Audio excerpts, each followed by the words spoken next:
The autumn of 1412 arrived in the village of Ashworth like a slow exhale, its breath carrying the scent of wood smoke and wet earth, of apples rotting beneath trees and bread baking in stone ovens. The harvest had been modest that year, enough to survive the winter, not enough to forget its coming. And the villagers moved through their days with the quiet resignation of people who had learned to measure hope in careful portions. Eleanor Thorne knelt in the garden behind her father's cottage, her hands deep in the dark soil, her fingers working to free the last of the season's turnips from the earth that held them.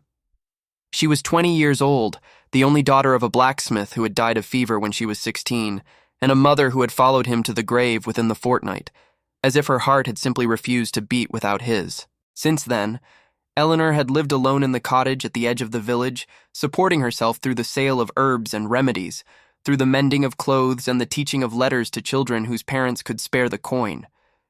She was not beautiful in the way that ballads described, not golden-haired or rose-lipped or possessed of eyes like summer skies. Her beauty was quieter, harder to name. It lived in the steadiness of her gaze, in the grace of her work-roughened hands, in the way she carried herself through the world as if she had long ago made peace with its cruelties and found within herself the strength to endure them. Her hair was the color of autumn leaves before they fall, deep brown touched with threads of copper that caught the light when she moved, and her eyes were gray, the gray of river stones, of morning mist, of the sky before snow. The sound of hoofbeats reached her before she saw the riders, a distant thunder that grew steadily closer, accompanied by the jangle of harnesses and the creak of leather. Eleanor rose from her knees, brushing the soil from her worn dress, and watched as 3 horsemen crested the hill that separated Ashworth from the road to Blackmore Castle.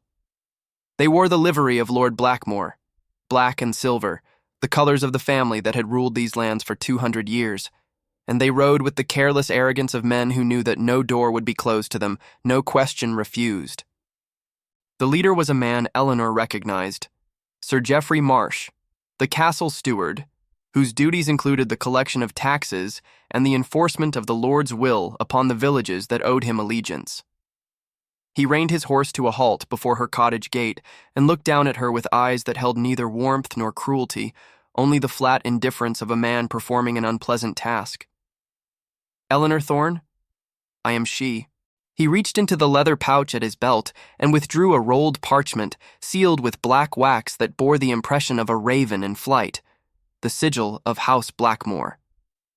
"You are summoned to appear before Lady Blackmore at the castle, tomorrow at midday. You will present yourself at the Great Hall to answer charges that have been brought against you." Eleanor felt the blood drain from her face, felt her heart stutter in her chest like a horse stumbling on rough ground. Charges? What charges? But Sir Geoffrey was already turning his horse, already preparing to depart. "The summons explains all that you need to know. Be there tomorrow, or men will be sent to bring you by force." And then they were gone, the hoofbeats fading into the distance, leaving Eleanor standing alone in her garden with a sealed letter in her hands and a cold dread settling into her bones.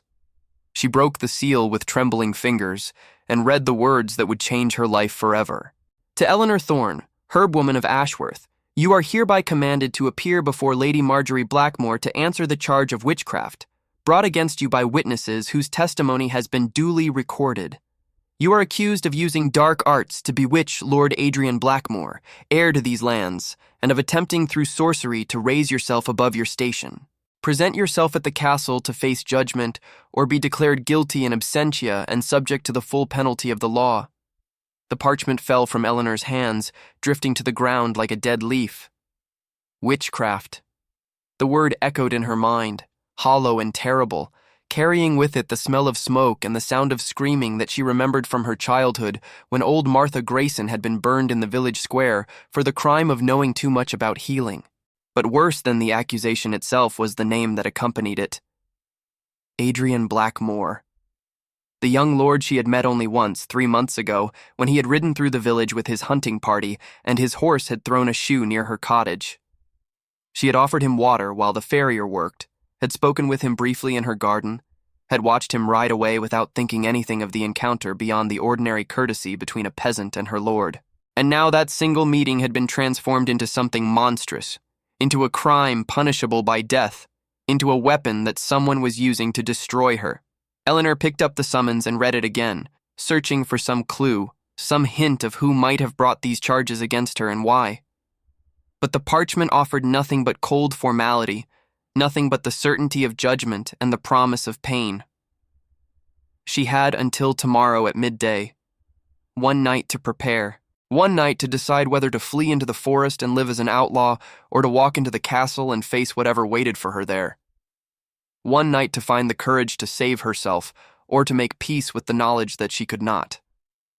The sun was setting over the hills when Eleanor finally moved from where she stood, her decision made. She would not run. Running would be an admission of guilt, would prove to everyone in the village that she was exactly what they accused her of being. Running would mean abandoning the cottage where she had been born, the garden where her mother had taught her the names of healing plants, the grave where her parents lay buried side by side beneath an oak tree that her father had planted on their wedding day. She would go to the castle. She would face her accusers.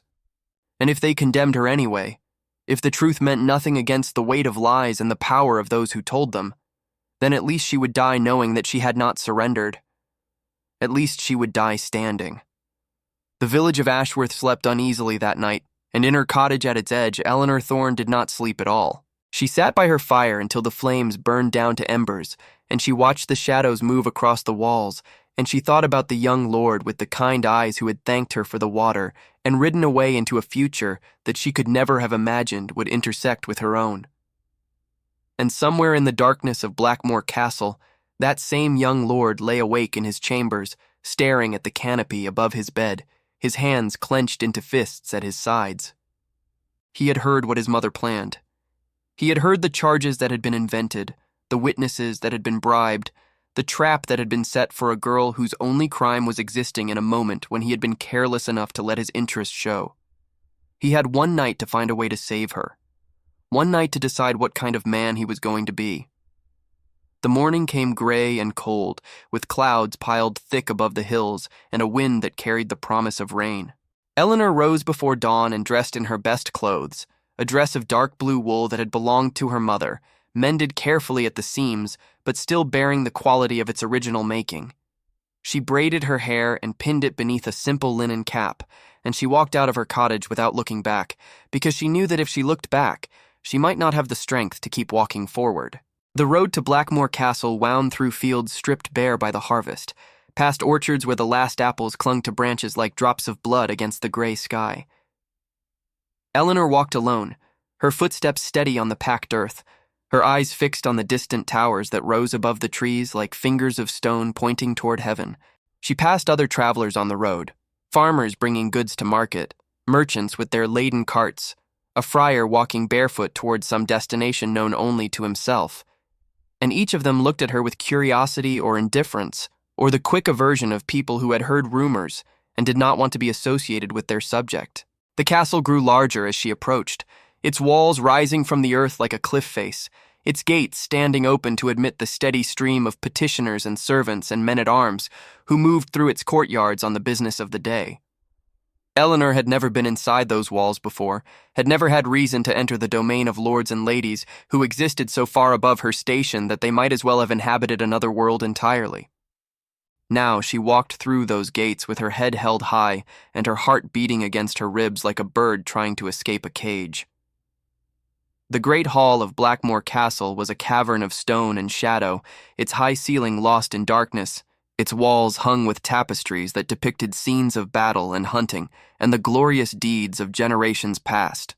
At the far end of the hall, on a dais raised 3 steps above the floor, stood 2 carved wooden chairs, thrones, really, though no one would call them that aloud.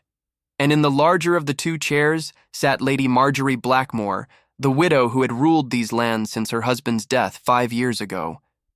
She was a woman of perhaps 50 years, her hair still dark beneath her widow's veil, her face sharp and angular and utterly without warmth.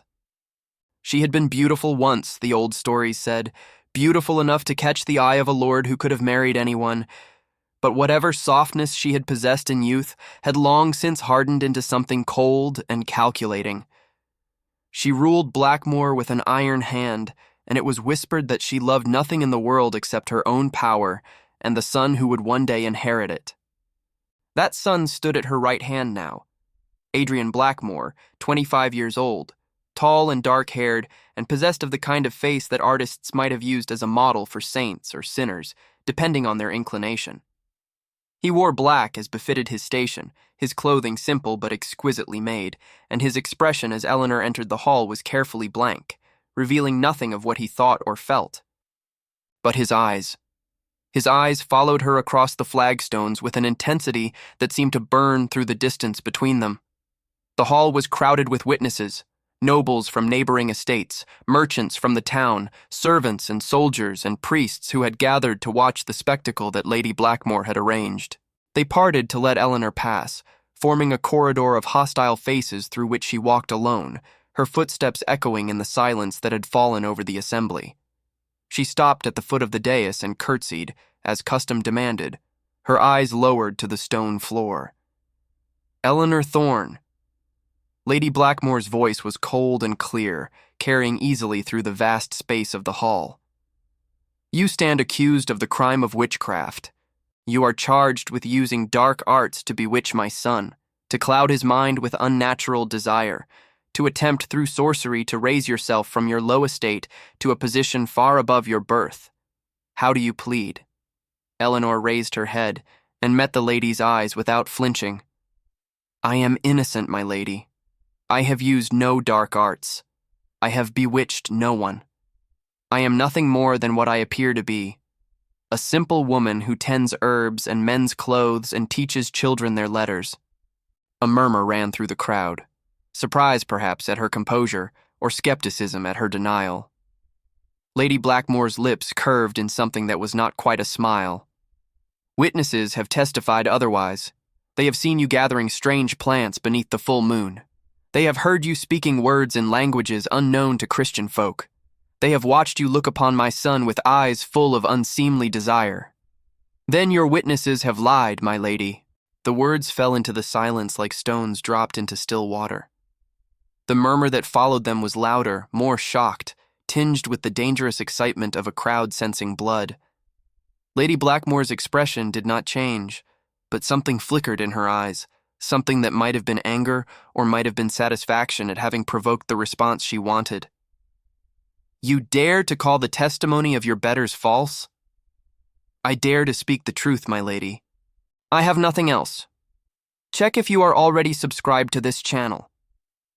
Stories of women who refuse to bow, who speak truth to power even when their lives hang in the balance. These are the tales we tell here. Subscribe now and never miss a moment of courage. The silence that followed Eleanor's words stretched across the great hall like a held breath. Lady Blackmore sat motionless on her throne, her pale eyes fixed on the young woman who stood before her with more courage than any peasant had a right to possess. The crowd shifted uneasily, sensing that the trial they had come to watch was not proceeding according to the script they had expected. And then Adrian Blackmore stepped forward. Mother. His voice was quiet, but it carried through the hall with the authority of a man who would one day rule these lands. Lady Marjorie turned her head sharply, her eyes narrowing at the interruption. Adrian, this is not the time. This is precisely the time. He descended the 3 steps from the dais and walked toward Eleanor, his footsteps measured and deliberate. The crowd parted before him as it had parted before her, but where they had given her a corridor of hostility, they gave him one of deference and fear. He stopped when he stood beside her, not in front of her, as a protector might stand, but beside her, as an equal. The positioning was deliberate, and everyone in the hall understood its meaning. I have heard the charges against this woman, Adrian said, his voice rising to fill the vaulted space. I have read the testimonies of the witnesses who claim to have seen her practicing dark arts. And I have one question that I believe deserves an answer before we proceed any further. Lady Blackmore's hands tightened on the arms of her throne. What question? The question of who brought these charges in the first place. Adrian turned to face his mother, and for the first time, Eleanor saw the tension that ran between them, the invisible battle lines of a war that had been fought in whispers and silences for years. The question of why these accusations were made now, 3 months after the encounter they supposedly describe. The question of why witnesses suddenly appeared to testify against a woman who has lived in this village for 20 years without a single complaint being raised against her. The witnesses came forward because they feared for your immortal soul. Lady Blackmore's voice had lost some of its coldness, replaced by something harder and more brittle. They saw the danger and they spoke. That is their duty as Christians. Their duty. Adrian smiled, but there was no warmth in it. Tell me, Mother, what payment did these dutiful Christians receive for their testimony? What promises were made? What threats?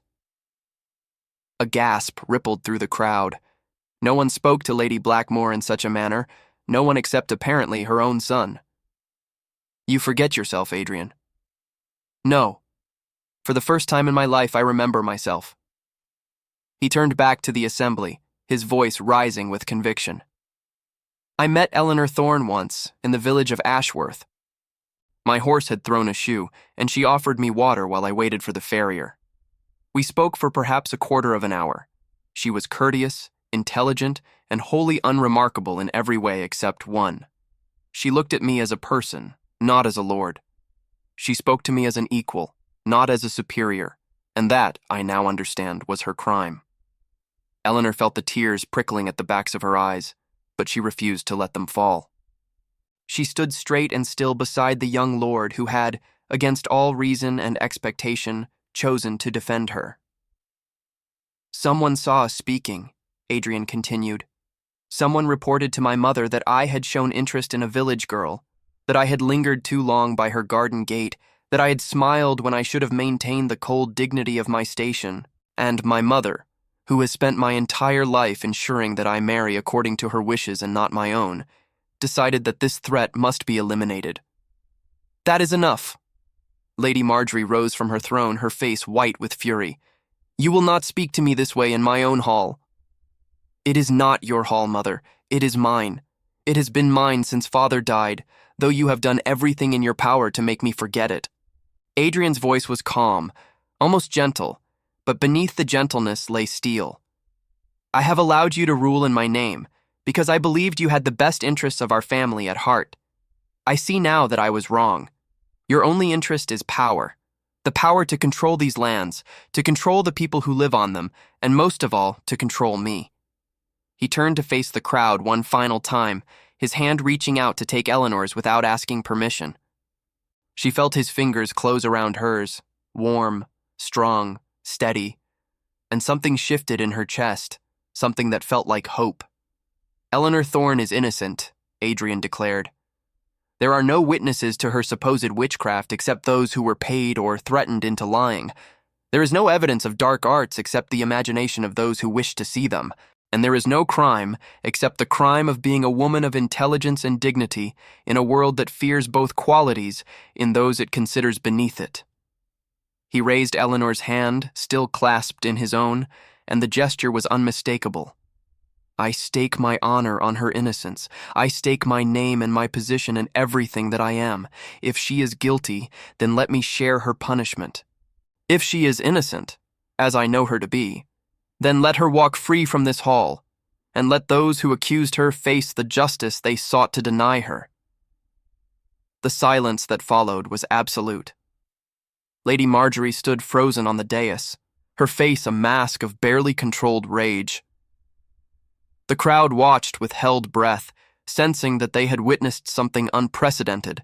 A son defying his mother, a lord defending a peasant, a world turning on its axis in ways they could not yet comprehend. And Eleanor Thorne stood at the center of it all, her hand held in the hand of a man she barely knew, her heart beating with a strange mixture of fear and wonder and something else, something she was not yet ready to name. The moment stretched into eternity, and then Lady Marjorie Blackmore did something that no one in that hall had ever seen her do before. She sat back down. Very well, she said, her voice flat and cold as winter ice. Let the charges be set aside. Let the witnesses be questioned under oath by the church. Let the truth be discovered through proper investigation rather than public spectacle. It was a retreat disguised as reasonableness, a tactical withdrawal that preserved her dignity while conceding the battle. Everyone in the hall knew it. Everyone understood that the war between mother and son had not ended but merely paused, that the real struggle was yet to come. But for now, for this moment, Eleanor was safe. Adrian turned to her, and for the first time since she had entered the hall, she saw his face clearly. He was exhausted, she realized, exhausted and relieved, and something else, something that looked almost like joy.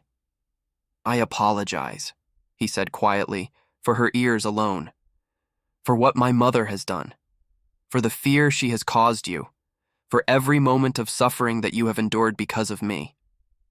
Eleanor looked up at him, at this stranger who had risked everything to save her, and she felt the tears finally spill over. Not tears of fear or sorrow, but tears of something else entirely. "You have nothing to apologize for, my lord." "Adrian." His smile was tentative, almost shy. "My name is Adrian, and I hope, if you will permit me, that you will give me the chance to prove that not all nobles are like my mother. That some of us remember that power is a responsibility, not a privilege." The crowd had begun to murmur again, their voices rising in speculation and gossip.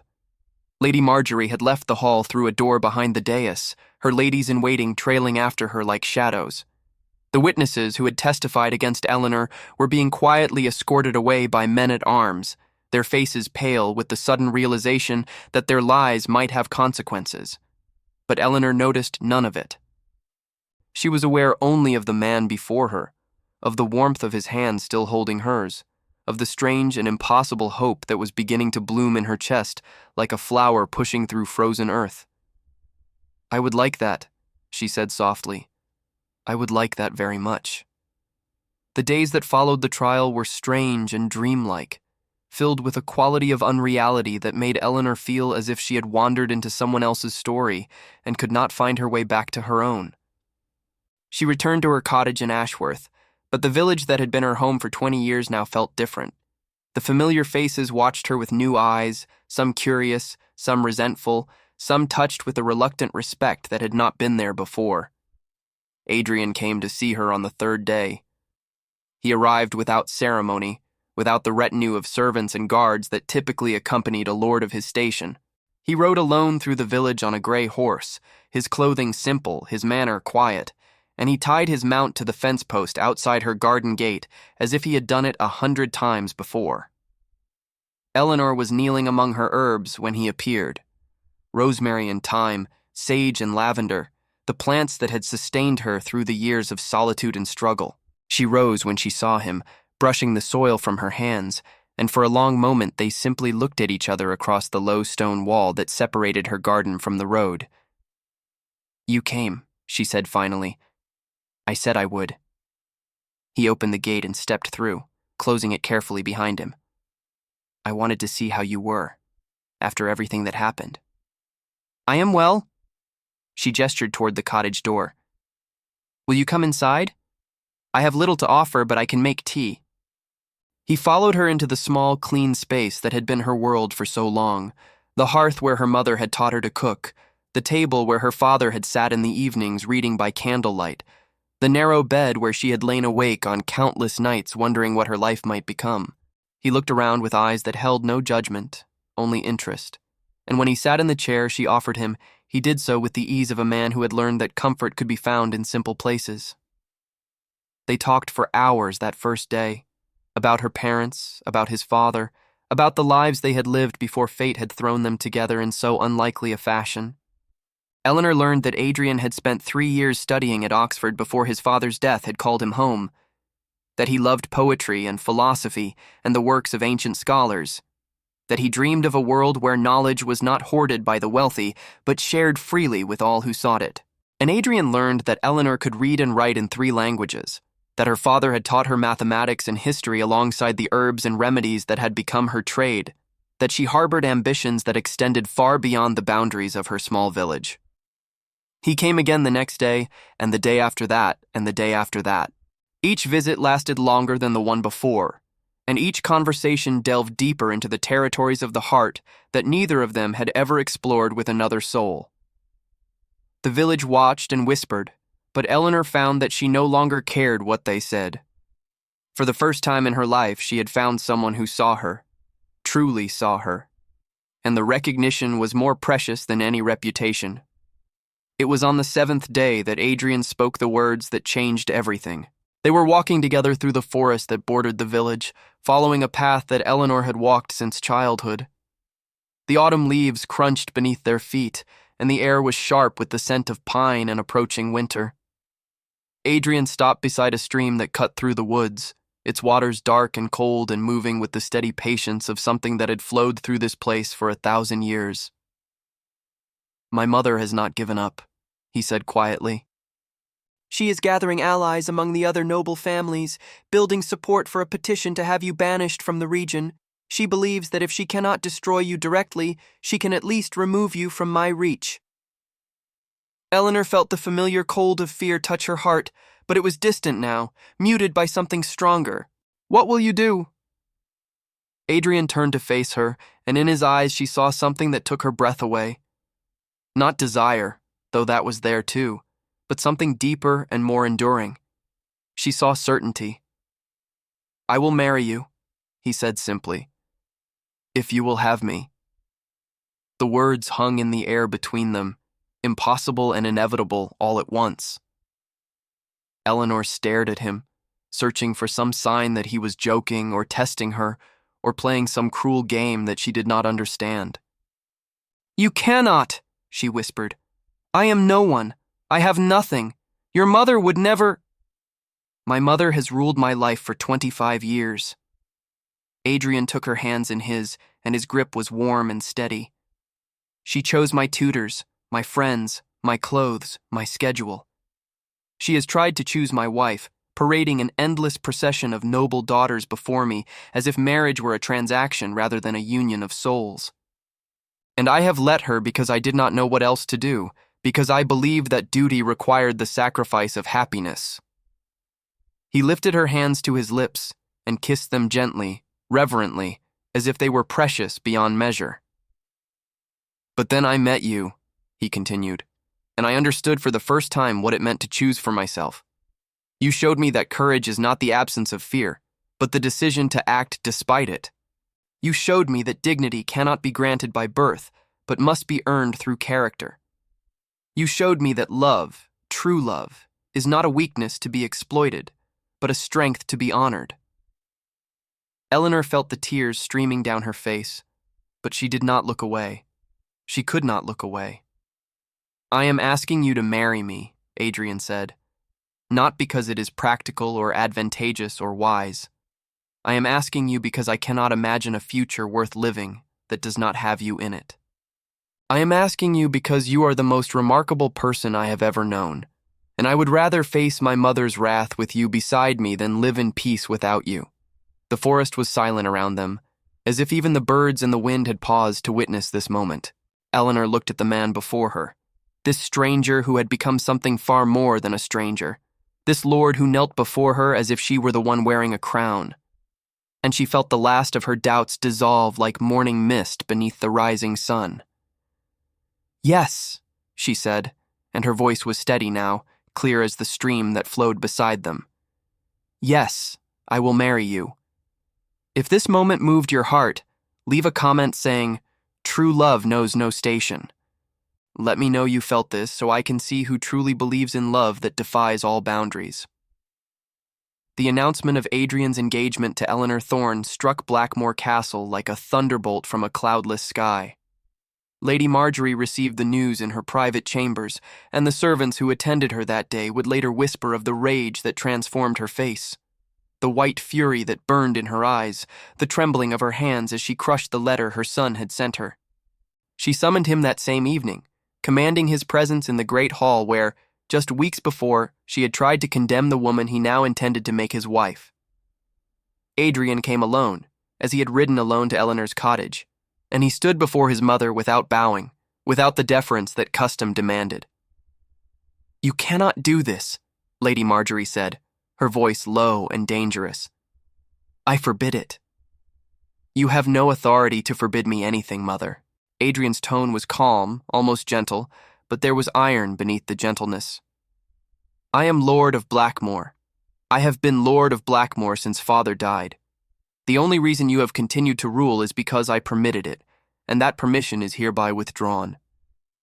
Lady Marjorie rose from her chair, her black skirts rustling like the wings of a crow taking flight. "You would throw away everything, our name, our position, our legacy, for a village girl who bewitched you with her peasant charms?" "She bewitched me with nothing except her courage and her integrity, qualities that seem to be in short supply within these walls. She is beneath you. She has no breeding, no fortune, no connections. She will make you a laughingstock among the other lords. She will destroy everything our family has built." Adrian smiled, and the smile was sad. "What has our family built, mother? A castle full of fear and silence, a legacy of cruelty disguised as tradition, a name that the villagers speak with hatred rather than respect?" He shook his head slowly. "If that is what must be destroyed for me to live with honor, then let it burn." Lady Marjorie's face contorted with something that might have been grief, might have been fury, might have been the death throes of a dream she had nurtured for decades.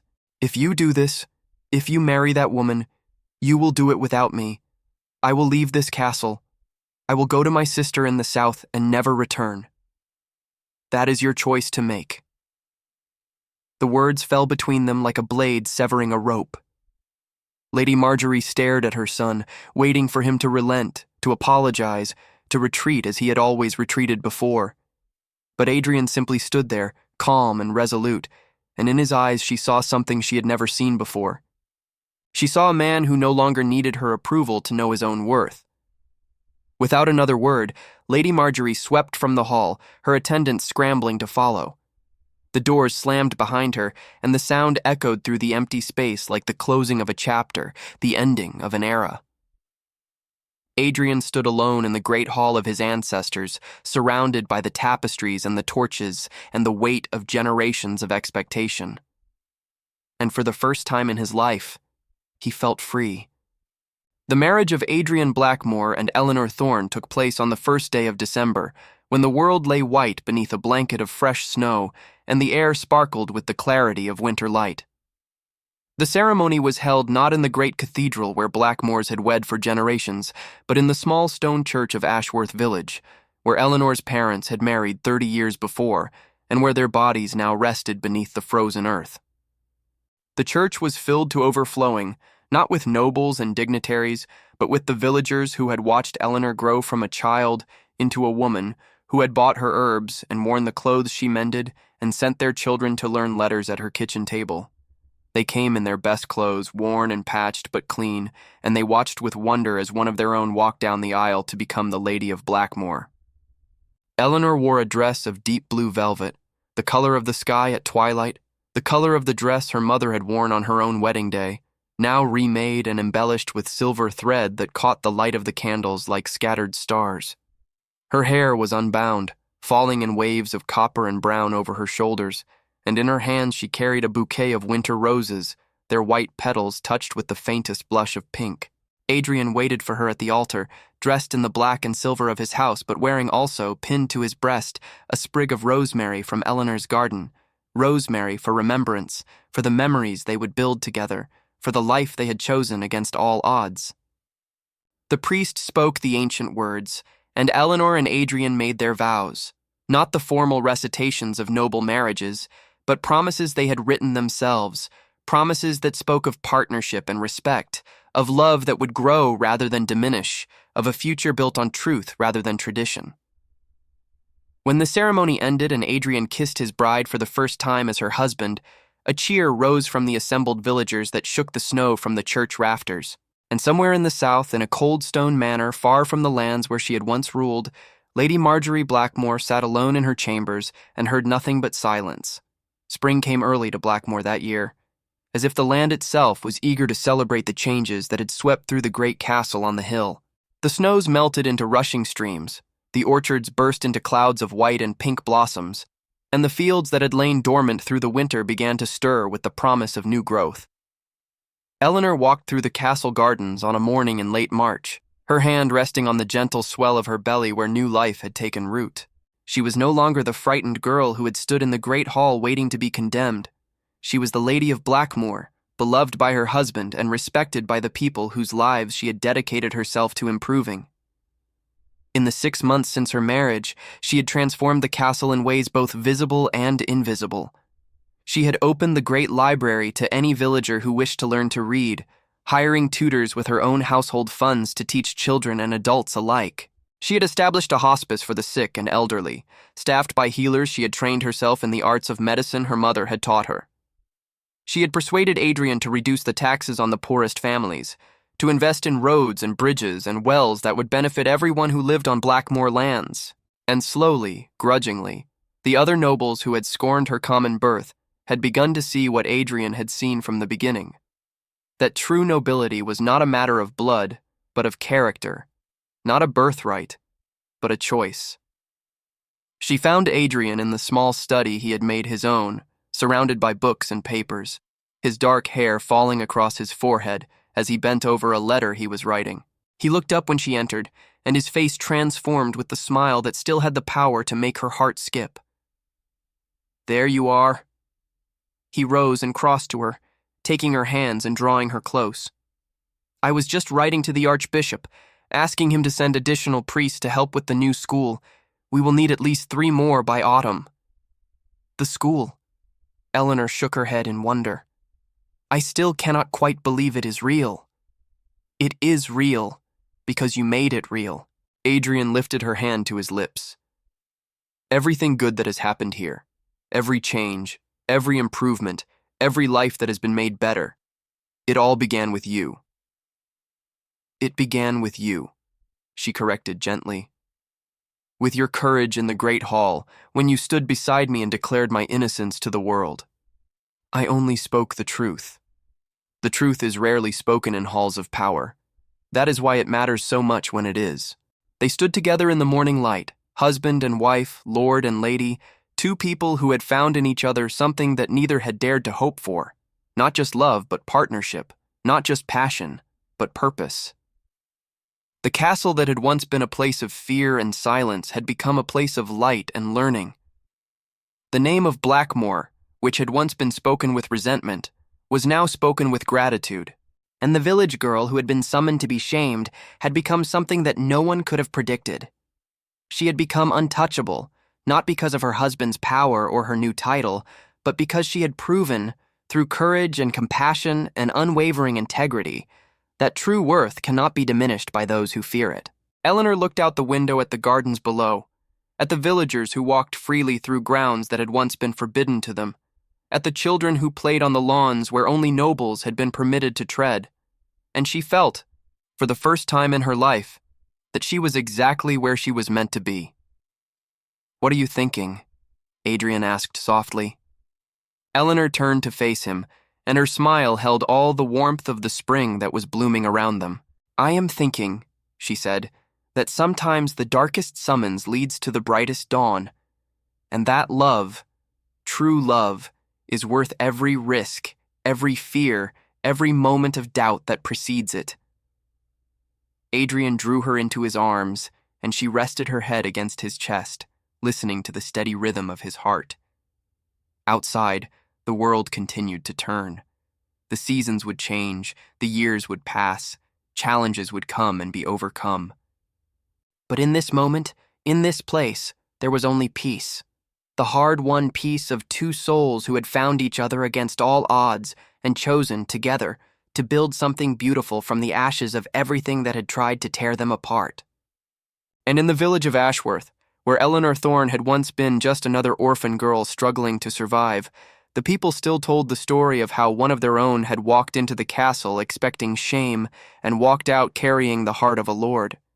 It became a legend, passed down through generations. The tale of the village girl who was summoned to be destroyed and who emerged instead untouchable. Not because power could not reach her, but because she had proven that some things are stronger than power. Truth, courage, love. These are the forces that shape the world, long after the castles have crumbled and the lords have been forgotten. These are the forces that endure.